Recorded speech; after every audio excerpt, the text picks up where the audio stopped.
Listen closely because what I'm about to reveal will change the way you see attraction forever. Most men spend their entire lives chasing women, bending over backwards, begging for attention, only to end up frustrated, confused, and alone. But what if I told you there's a hidden switch inside every woman's mind, a psychological trigger that once flipped makes her chase you? And what if I told you that the men who understand this don't just get more women, they command respect, spark obsession, and control the entire dynamic without saying a word? This isn't manipulation, this isn't games, this is the raw, unfiltered truth about how female desire really works.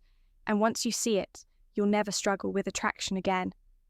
Over the next few minutes, I'm going to expose the 3 forbidden psychological secrets that separate the men women tolerate from the men they can't forget. These are the same secrets that have built empires, toppled relationships, and created legends throughout history, and they're rooted in science, not opinion, but warning. What you're about to learn will challenge everything you've been told about dating, and once you know it, you can never go back to being the clueless, needy man you once were. So if you're ready to unlock the power that makes women pursue you, invest in you, and fight to keep you, then don't you dare look away, because this is where your real life begins. Let's talk about something fundamental, something so deeply wired into human nature that if you ignore it, you'll keep struggling with women, no matter how much effort you put in. And that is, this: women don't fall in love with you because of what you have. They don't fall in love with you because of what you do. They fall in love with you because of how you make them feel. And this isn't some cheap pickup artist trick. This is psychology. This is biology. This is the way human beings are built. Think about it. When a woman looks back on the men who left the deepest mark on her life, who does she remember? The guy who bought her expensive dinners, the guy who gave her endless compliments, or the guy who made her heart race, the one who kept her guessing, the one who sparked something inside her that she couldn't quite explain? That's the difference between a man who is merely present in her life and a man who owns a piece of her how to make her chase you, without games, emotional memory. Now, why is feeling so much more powerful than logic when it comes to attraction? Because emotion is the language of the unconscious mind. You can reason with a woman all day about why you're a great partner, stable, successful, kind. But if she doesn't feel it, none of that matters. The heart doesn't respond to resumes. It responds to experience. It responds to tension. It responds to the thrill of something uncertain, something alive. This is why nice guys finish last. Not because being kind is a weakness, but because they misunderstand what actually creates attraction. They think, if I show her how much I care, if I prove my loyalty, she'll see my value. But that's not how desire works. Desire isn't a transaction. It's not about fairness. It's about provocation. It's about awakening something inside her that she can't ignore. So what's the key emotion that triggers this response? It's the feeling of anticipation, the sense that there's more to you than meets the eye. When a woman can't fully predict you, when she senses depth, when she wonders what you're really thinking, that's when you become magnetic. That's when she starts investing mental energy in you. And once she's investing, once she's emotionally engaged, that's when real attraction takes hold. This isn't manipulation. It's understanding. It's recognizing that human beings are drawn to what challenges them, not just what comforts them. A relationship built purely on comfort is a relationship that becomes stagnant. But a relationship with tension, with mystery, with room for her imagination to fill in the gaps, that's a relationship that stays alive. So ask yourself, are you making her think, or are you making her feel? Are you just another predictable presence in her life? Or are you someone who stirs something deeper? Because if you want to be unforgettable, That's the question that matters. And once you understand that everything changes, now go out there and give her something to feel.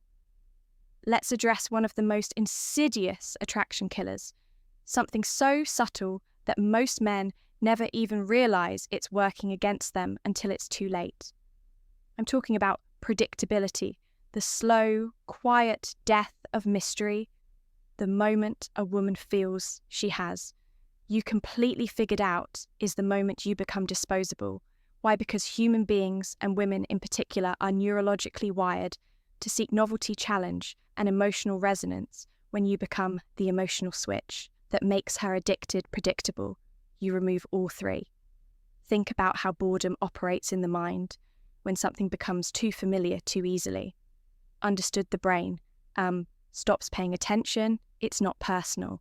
Physiological dopamine, the neurotransmitter associated with pleasure and motivation, isn't triggered by what's expected. It's triggered by what's uncertain, by what keeps the mind engaged in the act of discovery. This is why routines kill passion. This is why men who reveal everything too soon, their feelings, their schedules, their vulnerabilities, end up relegated to the category of nice but unexciting. It's not that she doesn't appreciate you, it's that you've given her nothing left to discover. Now, contrast that with the men who linger in a woman's memory long after they're gone. They weren't necessarily more handsome or successful. Billy understood the power of restraint. They didn't flood her with attention. They didn't confess their emotions prematurely, so they didn't make their entire identity revolve around her approval. Instead, they left room for her imagination to fill in the gaps. And imagination, that's where real attraction lives. It's not about deception. It's about allowing her the space to wonder, to question, to project her own ideals onto the framework you provide. This is why neediness is so destructive. A needy man is a predictable man. He responds immediately to every text. He rearranges his life to accommodate her whims. He seeks constant reassurance, and in doing so, he eliminates all tension.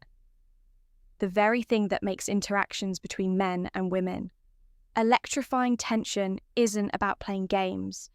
It's about maintaining enough independence that your presence feels like a choice, not an obligation.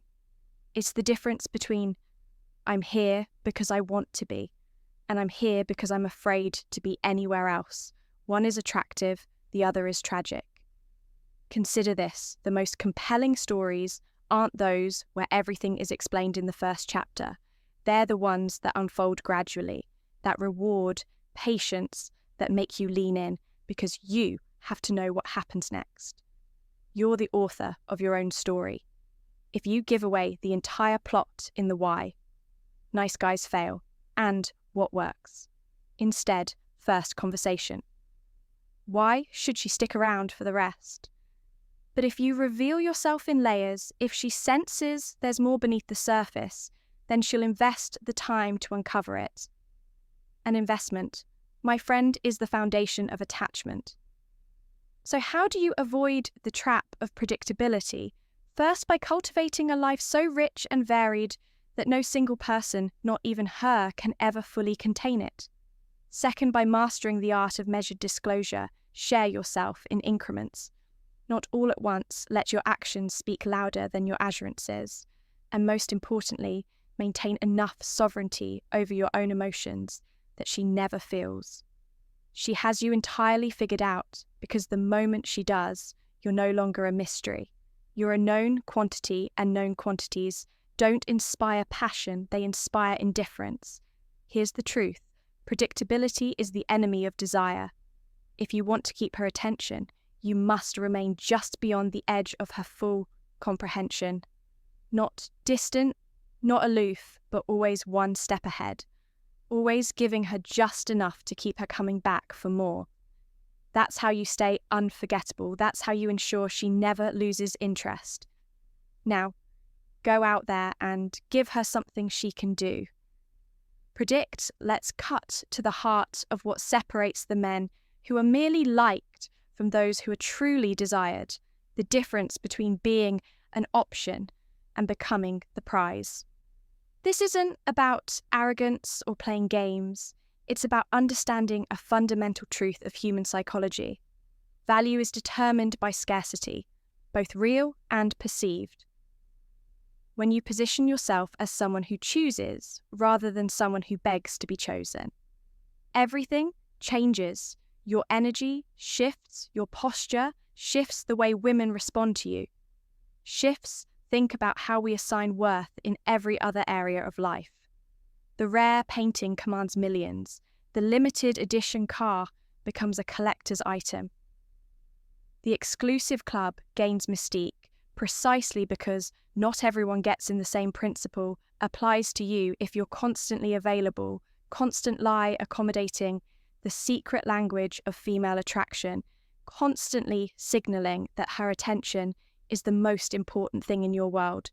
You're not a rare find, you're a commodity. And commodities get taken for granted. No contrast that with a man who understands his own worth. He isn't defined by any single woman's opinion of him, because his sense of value comes from within. He has a mission that matters more than chasing approval. He sets standards rather than begging for scraps of affection. This isn't indifference, it's the quiet confidence of someone who knows he brings something meaningful to the table. And that confidence is magnetic. It creates tension. It makes her wonder, what does he know that I don't? That's the question that keeps her engaged. Here's the critical insight. Women don't test men to be cruel. They test because they're biologic. Callie wired to seek out strength when she pushes to see if. You'll bend when she withdraws to see if you'll chase. She's not playing games. She's instinctively probing for weakness. The man who panics at the first sign of distance, who scrambles to reassure her at the slightest hint of doubt, fails the test. Not because he's caring, but because he's insecure. And insecurity is the antithesis of attraction. But the man who remains unshaken, the man who meets her fluctuations with steady calm, he passes in ways that go straight to her subconscious. He demonstrates the one trait that matters more than any other emotional sovereignty, the ability to stay centered regardless of her moods. That's what makes her respect you. That's what makes her want to earn your approval rather than take it for granted. Because deep down, every woman knows a man who can't govern his own emotions, can't be trusted to handle hers. This is why neediness is so lethal. It's not just unattractive. It's a red flag. A man who orbits a woman's world signals that he has nothing better to do, no higher purpose, no life of his own, and no woman wants to be the center of a universe. That's small. She wants to join a man who's already going places, not one who's waiting around for her to give his life meaning. Your job isn't to convince her of your value. Your job is to live in such a way that your value is self-evident. So how do you become the prize? First, by how to trigger her hero instinct. Naturally developing genuine substance skills, passions, ambitions that have nothing to do with women. Second, by setting boundaries that communicate self-respect. Third, and most crucially, by walking away the moment you.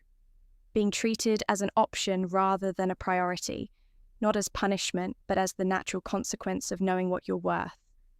That last part is key when you're willing to lose her rather than compromise your standards. You flip the entire dynamic. Suddenly she's the one proving herself to you. Understand this, the balance of power in any relationship isn't determined by who cares. Less is determined by who has more options. Not necessarily with other people, but with life itself. The man immersed in meaningful work, surrounded by brotherhood, driven by purpose, will always have leverage. Not because he's manipulative, but because he's complete with or without her.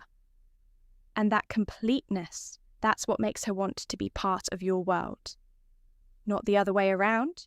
Here's the truth they won't tell you. Women don't fall for men who need them. They fall for men who inspire them. Men who represent a challenge, worth rising to men who force them to confront their own limitations and grow if you want to be that man. Stop chasing, start, final warning, never do this. If you want her loyalty, building, stop pleading, start leading, stop asking for a seat at her table, build one worth inviting her to. Now go out there and make yourself the prize.